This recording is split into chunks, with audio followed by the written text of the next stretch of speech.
আসসালামু আলাইকুম রহমতুল্লাহি বারকাতুহু। বন্ধুগণ, কেমন আছেন সবাই? আশা করি আলহামদুলিল্লাহ ভালো আছেন।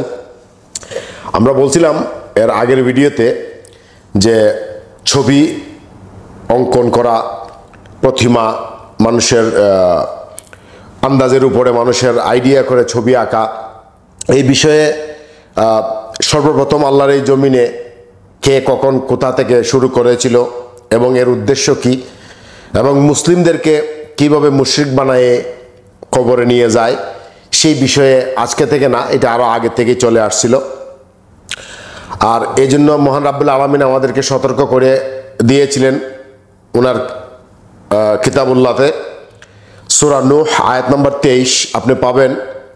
একদল মানুষ, আল্লাহওয়ালা মানুষদের, যাদের তারাকে ভালোবাসতো আর মনে করতো যে তারা আল্লাহর অতি কাছের লোক, তো আমাদের একাকী ইবাদত করলে আমাদের ইবাদত আর কতটুকু কবুল হবে, তাই তারা কি করতো, ওই তাদের উসিল্লা দিয়া বা তাদের ছবির মাধ্যম দিয়া ওই তাদের কাছে তাদের এই নজরানা পেশ করত, হাজত পেশ করত, তখন বলতো যে আল্লাহ সুবহানাহু ওয়া তাআলার কাছে নিয়ে যাবে ওরা।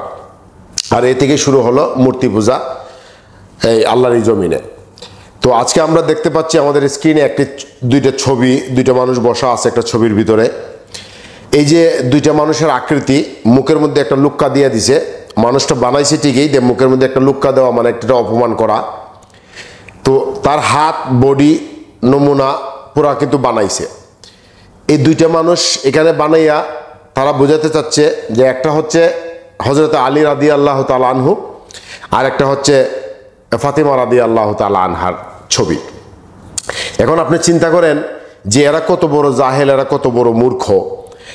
ফাতেমা রাদিয়াল্লাহু তাআলা আনহা, যিনি মরার আগেই বলেছিলেন যে আমি মারা যাওয়ার পরে আমার লাশটা যেন কেউ না দেখে, তোমরা দ্রুত দাফন করে নিও, যাতে কেউ বাহির থেকেও না দেখতে পারে, ভিতর থেকে তো দূরের কথা, খাটের উপরেও যাতে না দেখতে পারে নিয়ে যাওয়ার সময়, যাতে মানুষ আন্দাজ করতে না পারে ফাতেমার কিরকম স্ট্রাকচার ছিল।